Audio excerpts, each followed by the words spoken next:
السلام علیکم friends, channel پر ایک دفعہ پھر سے خوش آمدید۔ فرینڈس، جیسا کہ میں نے آپ کو پہلے اسسٹنٹ کی جاب کے بارے میں ڈیٹیل سے بتایا تھا کہ اسسٹنٹ کی جاب کیا ہوتی ہے، اس کی سیلری کتنی ہوتی ہے، اس کے لیے اپلائی کون کون کر سکتا ہے، اور اس کے بعد میں نے آپ کو بتایا کہ LDC کی جو جاب ہوتی ہے اس میں اس کا کیا کام ہوتا ہے، اس کی سیلری کتنی ہوتی ہے، اس کے لیے کون کون اپلائی کر سکتا ہے۔ تو تقریباً میں نے ساری ڈیٹیل آپ کو ان دونوں ویڈیوز میں ان دونوں جابس کے ریلیٹڈ بتائی تھی۔ تو نیکسٹ اس میں آپ میں سے کسی سبسکرائبر نے کمنٹ کیا تھا کہ آپ نے اسسٹنٹ لائن مین کی جاب کے بارے میں ڈیٹیل سے بتانا ہے کہ وہ جاب کیا ہوتی ہے، اس میں کون کون اپلائی کر سکتا ہے، اس میں دراصل کام کیا ہوتا ہے اور اس کی سیلری کتنی ہوتی ہے۔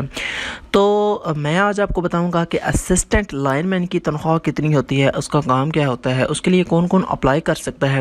تو ڈیٹیل جاننے کے لیے آپ نے ویڈیو کو لاسٹ تک دیکھنا ہے، اسکپ نہیں کرنا ہے۔ اس سے پہلے اگر ابھی تک آپ نے اس چینل کو سبسکرائب نہیں کیا ہوا تو کائنڈلی نیچے جو ریڈ کلر کا سبسکرائب کا بٹن دیا گیا ہے اس پر کلک کریں، اور ساتھ میں جو بیل کا نوٹیفیکیشن ہے اس پر بھی کلک کر کے اس کو آل پر سیٹ کر دیں تاکہ میری ہر نیو ویڈیو کا نوٹیفیکیشن آپ کو سب سے پہلے ملے۔ تو بات کر لیتے ہیں سب سے پہلے ریکوائرڈ کوالیفیکیشن اینڈ ایکسپیرینس کی، کہ اسسٹنٹ لائن مین کی جاب کے لیے آپ کو آپ کا جو ریکوائرمنٹس ہونی چاہیے، وہ کوالیفیکیشن کی وہ کتنی ہونی چاہیے، ایکسپیرینس کتنا ہونا چاہیے، منیمم کی بات کرنے لگا۔ تو یہاں پر سب سے پہلے تو آپ کے پاس میٹریکولیشن ہونا چاہیے، یعنی کہ آپ کے پاس میٹرک ہونا لازمی ہے۔ اس کے بعد آپ کی اگر ایج کی بات کی جائے تو آپ کی ایج جو ہے وہ 18 سے 30 سال تک ہونی چاہیے۔ اور اگر میڈیکل کیٹیگری یا فزیکل پیرامیٹرز دیکھے جائیں تو آپ کا میڈیکل کیٹیگری آپ کی اے ہونی چاہیے، یعنی کہ آپ فٹ ہونے چاہیے۔ اس کے بعد ہائٹ آپ کی جو ہونی چاہیے اس جاب میں وہ آپ کی منیمم 5 فٹ 4 انچ ہونی چاہیے۔ مزید آپ کی جو چیسٹ ہے وہ منیمم 32 انچز ہونی چاہیے، 32 سے 34 تک ہونی چاہیے۔ اس کے بعد آپ کا جو ویٹ ہونا چاہیے وہ آپ کی باڈی کے حساب سے ماس انڈیکس چارٹ کے لحاظ سے آپ کے ریلیکسیشن بھی دی جا سکتی ہے۔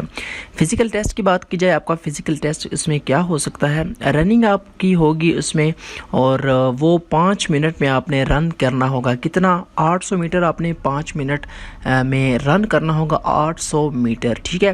اس کے بعد پش اپس اور ڈنٹس کا آپ کا ٹیسٹ ہو سکتا ہے۔ اس میں کیا ہو سکتا ہے کہ 20 جو ہے وہ آپ نے پہلی اٹیمپٹ میں 20 پش اپ لگانے ہوں گے، اور اس کا جو ڈیوریشن ہوگا، جو ٹائم ہوگا وہ 3 منٹ ہوگا۔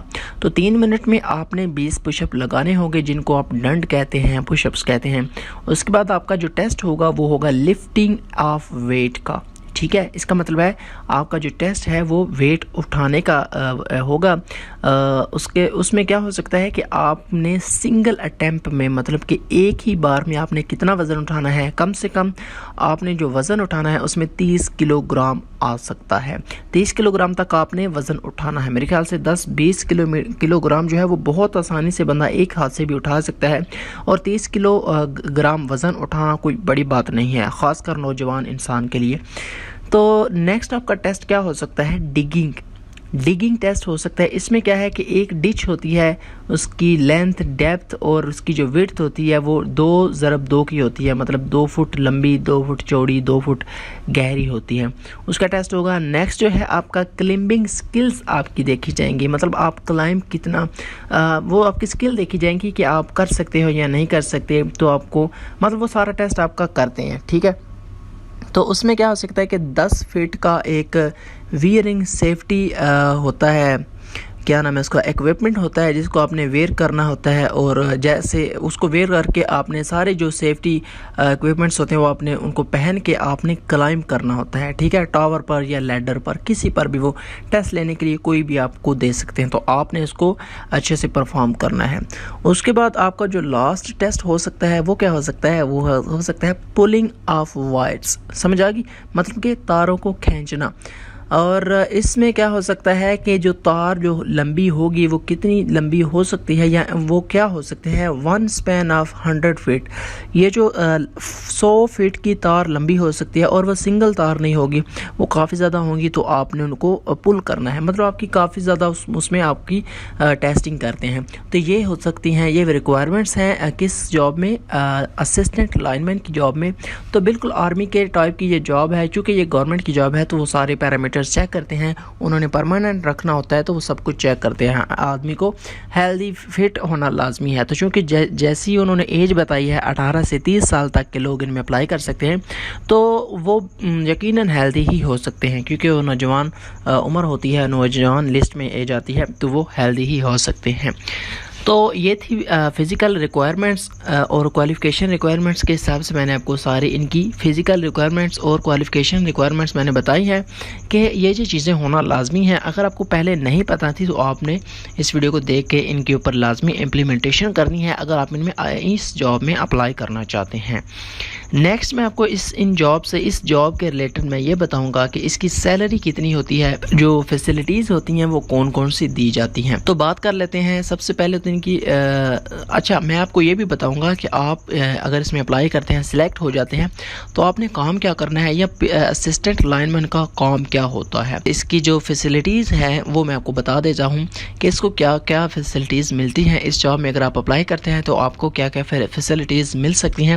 پہلی تو یہ ہے کہ آپ کو چونکہ یہ گورنمنٹ کی جاب ہوگی تو آپ کو پینشن ملے گی، سمجھ آ گئی؟ اس بات کا تو سب کو پتہ ہوگا کہ پینشن ملتی ہے۔ دوسرے نمبر پر یہ ہے کہ پیڈ ہالیڈیز ہوتی ہیں ان میں، یعنی کہ جو پکی چھٹیاں جو ہوتی ہیں، جیسے کہ گورنمنٹ سرکاری اگر ایک گورنمنٹ ملازم ہے تو آپ کو تقریباً ٹیچر کی جاب کی بات کی جائے تو اس کو تقریباً سال میں 25 یا 30 چھٹیاں وہ گورنمنٹ کی طرف سے الاؤ ہوتی ہیں۔ ان کے علاوہ اگر اس نے کرنی ہوتی ہیں تو وہ پرمیشن لے کے کرے گا۔ تو اس طرح کی یہ پیڈ ہالیڈیز آپ کو ملتی ہیں۔ اس کے بعد آپ کی گورنمنٹ کی اکاموڈیشن ہوتی ہے، رہائش جو ہے وہ سرکاری ہوتی ہے، آپ کو اپنی لینے کی ضرورت نہیں ہے۔ تو اگر نہیں ہے تو آپ کی موجیں ہیں، آپ کو گورنمنٹ کی طرف سے اکاموڈیشن مل رہی ہے۔ دوسرا یہ کہ آپ کو ٹرانسپورٹ فیسلٹی دی جاتی ہے، آپ کو یا وہیکل دی جاتی ہے۔ ٹرانسپورٹ فیسلٹی آنے جانے کے لیے جو بھی آپ کو وہیکل دی جاتی ہے، چاہے وہ بائک ہے یا کار ہے، جو بھی ہے وہ آپ کے اسکیل کے حساب سے دی جاتی ہے، تو وہ گورنمنٹ کی اپنی ہوگی۔ اس کے علاوہ یہ ہوگا کہ آپ کو گھر سے کام کرنے کی بھی سہولیات دی جا سکتی ہیں، وہ آپ کے کام کے اوپر ڈیپینڈ کرتا ہے۔ مزید جو ہے آپ کو اگر تو آپ کو اچھا خاصا آتا ہے تو ویل اینڈ گڈ، اگر نہیں آتا یا آپ سلیکٹ ہو جاتے ہیں لیکن آپ کو کام میں تھوڑی کمی بیشی ہو جاتی ہے، بالکل ہی آپ اس کے بارے میں نہیں جانتے، تو اس کی ٹریننگ بھی ہوتی ہے۔ یہ نہیں کہ ایک دفعہ ٹریننگ ہوگی تو آپ بس ماسٹر بن گئے، ایسا نہیں ہوتا۔ آپ کی گاہے بگاہے ہر طرح سے ٹریننگ ہوتی رہتی ہے، کلاسز ہوتی ہیں لیکن ان کا ٹائم ڈیوریشن ہوتا ہے۔ اس کے بعد میڈیکل آپ کو فیسلٹیز دی جاتی ہیں، اور میڈیکل فیسلٹیز میں ہر چیز آتی ہے، مطلب کہ آپ کو اگر آپ کو خدا نخواستہ کچھ ہو جاتا ہے، چونکہ کام بھی بہت رسکی ہوتا ہے، اسسٹنٹ لائن مین کا کام بھی بہت رسکی ہوتا ہے، تو اس میں بہت سے میڈیکل ایشوز آتے ہیں۔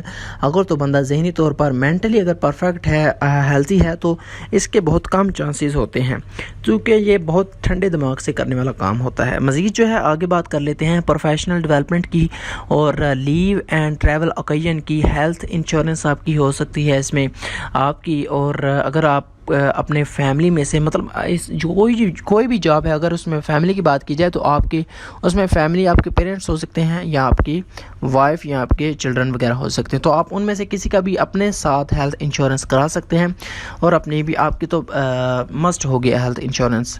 اس کے بعد آپ کی چائلڈ سیفٹی ہوگی، یہ میں پہلے اس کا ذکر کر چکا ہوں۔ چائلڈ سیفٹی مطلب آپ کی جو بچے ہوں گے ان کی سیفٹی بھی گورنمنٹ کے ذمہ ہوگی۔ اس کے بعد آپ کو اس کے علاوہ اور کیا مل سکتا ہے؟ بونس آپ کو مل سکتا ہے گورنمنٹ کی جانب سے۔ نیکسٹ بات کر لیتے ہیں سیلری کی۔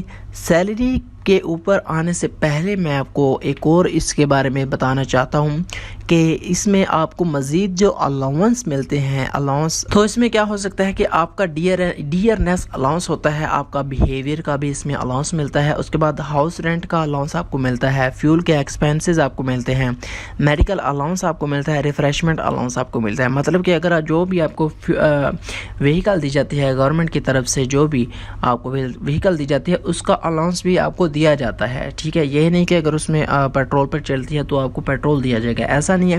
آپ کو وہ سارا کچھ خود کرنا پڑے گا، لیکن اس کے عوض آپ کو الاؤنس دیا جائے گا، اس کے پیسے دے دیے جائیں گے کہ آپ یہ کام یہ گورنمنٹ کے کھاتے میں تھا تو یہ آپ نے اپنے ذمہ لے کے خود کروانا ہے، ٹھیک ہے؟ تو اسی طرح آپ کا ہاؤس کا جو رینٹ ہے الاؤنس، وہ بھی آپ کو الٹا الاؤنس دیا جاتا ہے، مطلب رینٹ لیا نہیں جاتا، دیا جاتا ہے۔ اس کے علاوہ اگر اس کی بات کی جائے کام کی، تو اس میں کیا کیا آپ کو کام کرنا پڑے گا۔ ویسے تو اس میں بہت سے کام آتے ہیں، لیکن جو مین جو کام ہو سکتے ہیں وہ میں آپ کو بتا دیتا ہوں۔ میں آپ کو 3 پوائنٹس یہاں پر بتاؤں گا، ان میں پھر آپ نے خود سمجھ جانا ہے کہ آپ کے کیا کیا کام ہو سکتے ہیں۔ تو اس میں سب سے پہلا جو پوائنٹ آتا ہے، اس میں آپ کا کیا کام ہو سکتا ہے، آپ کا یہ کام ہے مین کام ہے وہ یہ ہے کہ آپ نے جو الیکٹریکل لائنز ہوتی ہیں اور سسٹم ہوتا ہے ان کی آپ کو ریپیئرنگ کرنی آنی چاہیے۔ مطلب آپ نے ریپیئرنگ ان کی کرنی ہے، اس کے بعد ان کی انسٹالیشن کرنی ہے کہ ان کو کیسے لگانا ہے۔ بڑے جو ہائی پاورڈ الیکٹریکل لائنز، مطلب جو بڑے بڑے کھمبے ہوتے ہیں بجلی کے، ایک تو ہمارے گلی محلوں میں لگے ہوتے ہیں، ان کے علاوہ جو دوسرے ہوتے ہیں، آپ نے دیکھے ہوں گے بجلی کے جو کھمبے جو محلوں میں لگے ہوتے ہیں، ان کے علاوہ بھی لارج قسم کے ہائی پاورڈ الیکٹریکل جو لائنز ہوتے ہیں وہ بھی ہوتے ہیں، جو کہ شہر سے بیرون باہر کی طرف لگے ہوتے ہیں، شہر کے ایریا کے باہر۔ تو ان کی بھی انسٹالیشن آپ نے کرنی ہوگی، اور ان کی ریپیئرنگ وغیرہ، خدا نہ خواستہ اس میں کوئی گڑبڑ ہو سکتی ہے تو آپ نے اس کو ریپیئر کرنا ہے۔ پہلا پوائنٹ تو کلیئر ہو گیا کہ آپ نے یہ کام کرنا ہے۔ دوسرا پوائنٹ یہ ہے کہ آپ نے ان کو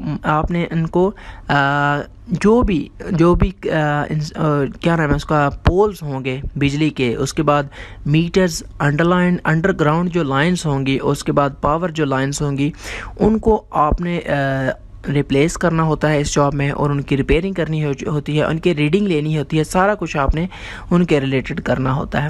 یہ دوسرا پوائنٹ تھا۔ تیسرے پوائنٹ میں یہ آتا ہے کہ آپ کے ذمے یا آپ کے ذمے جتنا بھی ایریا لگایا جاتا ہے، مطلب آپ کو جتنا ایریا دیا جاتا ہے، اس ایریا میں جتنے بھی لائنز آتی ہیں، پاور لائنز آتی ہیں، آپ نے ان کی ایک پراپر رپورٹ بنانی ہوتی ہے، اور رپورٹ بنانے کے بعد آپ نے اس کو اپنے سینئر حضرات کو، سینئر مینیجر جو آپ کے ہوتے ہیں، ان کو ڈیلی یا ویکلی جیسا بھی وہ بولیں گے، آپ نے ان کو رپورٹ سینڈ کرنی ہوگی، یا آپ نے ان کو رپورٹ بائی ہینڈ یا فائل وغیرہ میں، آپ خوب جانتے ہیں کہ رپورٹ کیسے تیار کی جاتی ہے، تو آپ نے وہ رپورٹ تیار کر کے ان کو دینی ہوتی ہے ڈیلی۔ وہ جو بھی آپ کو ٹائم ڈیوریشن بتاتے ہیں، ہفتے میں ایک بار یا مہینے میں یا 15 دن میں ایک بار، وہ رپورٹ چیک کرنی ہوتی ہے۔ تو یہ بہت ہی زبردست جاب ہے، اگر آپ اس میں اپلائی کرنے کے بارے میں سوچ رہے ہیں، اگر ابھی تک آپ کو اس کے بارے میں کچھ پتہ نہیں تھا، تو میں نے آپ کو تقریباً تفصیلاً سب کچھ بتا دیا ہے۔ اسسٹنٹ لائن مین یہ ایک واپڈا کی جاب ہے، ویسکو جو بھی جس بھی کمپنی کی جابز آتی ہیں، اس میں جو ایک اسسٹنٹ لائن مین ہوتا ہے وہ یہی کام کرتا ہے۔ تو اس کی میں تنخواہ کتنی ہوتی ہے وہ بھی میں آپ کو چونکہ اب لاسٹ پوائنٹ تو وہی رہ گیا ہے، وہ بھی میں آپ کو کلیئر کرتا جاؤں کہ اس کی جو سیلری ہوتی ہے پر منتھ آپ کو کتنی دی جاتی ہے، اور سالانہ اس کی کتنی بنتی ہے۔ ویسے تو آپ کو پتہ ہے کوئی بھی جو گورنمنٹ کی جاب ہے، کوئی بھی گورنمنٹ کی جو جاب ہے، وہ جب آپ سٹارٹ کرتے ہیں اس کو، تو آپ کی جو سیلری ہوتی ہے سٹارٹ پہ تھوڑی کم لگائی جاتی ہے، کیونکہ آہستہ آہستہ جیسے جیسے آپ کو ایکسپیرینس ہوتا جاتا ہے تو آپ کی جو سیلری ہوتی ہے اس کو آہستہ آہستہ پرسنٹیج کے حساب سے بڑھا دیا جاتا ہے۔ تو میں آپ کو بتا دوں آپ کی جو سیلری ہے وہ سٹارٹ کہاں سے ہوگی، اور لاسٹ اس کا وہ کہاں تک جا سکتی ہے۔ سٹارٹنگ جو پروبیشن پیریڈ جو اس کا ہوگا وہ کہاں سے لے کے کہاں تک ہوگا، تو جو سٹارٹنگ اس کا ہوگا وہ آپ کی جو سیلری ہے وہ کم سے کم جو ہے وہ 30 سے 35 ہزار آپ کی سٹارٹنگ ہوتی ہے، اور یہ کہاں تک جاتی ہے، یہ 76,800 پہ جاتی ہے، 76,800 پہ۔ تو اس حساب سے جو آپ کی سالانہ جو سیلری بنتی ہے، سالانہ جو ہے آپ کی انکم جو بنتی ہے وہ 8,48,418 روپے بنتی ہے۔ لیکن ایسا نہیں ہے کہ آپ جاؤ گے تو آپ کو ڈائریکٹ جو ہے وہ پیسوں کا بھرا ہوا بیگ آپ کو دے دیں گے، آپ کو وہاں پہ اپنا انویسٹمنٹ کرنی ہوگی، وہ آپ کو آپ کے ٹائم کی ہوگی، آپ کے تجربے کی ہوگی، آپ کے سروس کی ہوگی۔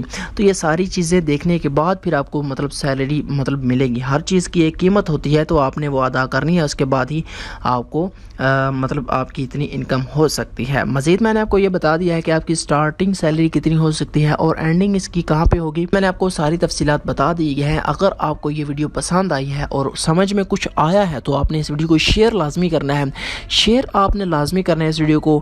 اگر آپ کے دل کو چھوئی ہے یہ ویڈیو تو آپ نے اس ویڈیو کو شیئر لازمی کرنا ہے، لائک لازمی کریں، چینل پر نیو ہو سبسکرائب نہیں کیا تو کائنڈلی اس چینل چینل کو سبسکرائب کر کے بیل نوٹیفیکیشن پر بھی کلک کر کے اس کال پر سیٹ کر دیں۔ مزید آپ کے ذہن میں کوئی بھی کویشچن ہے تو آپ لازمی مجھ سے پوچھیے گا۔ اور ایک بات کہ پچھلی جو ویڈیو تھی اس میں میں نے جو ایج لمٹ بتائی تھی وہ 70 نہیں بتائی تھی، میں نے 17 بولا ہوا تھا، تو جو بہت سے اس میں کمنٹس آئے ہیں کہ 70 ایج لمٹ کہاں سے، 70 سال ایج لمٹ کس جاب میں ہوتی ہے، مطلب وہ حیران ٹیز کر رہے تھے۔ تو میں آپ کو یہ بات کلیئر کر دوں کہ اس میں نے 17 بولا تھا، 70 نہیں بولا تھا۔ ملتے ہیں نیکسٹ ویڈیو میں، اپنا بہت سا خیال رکھیے گا، فی امان اللہ۔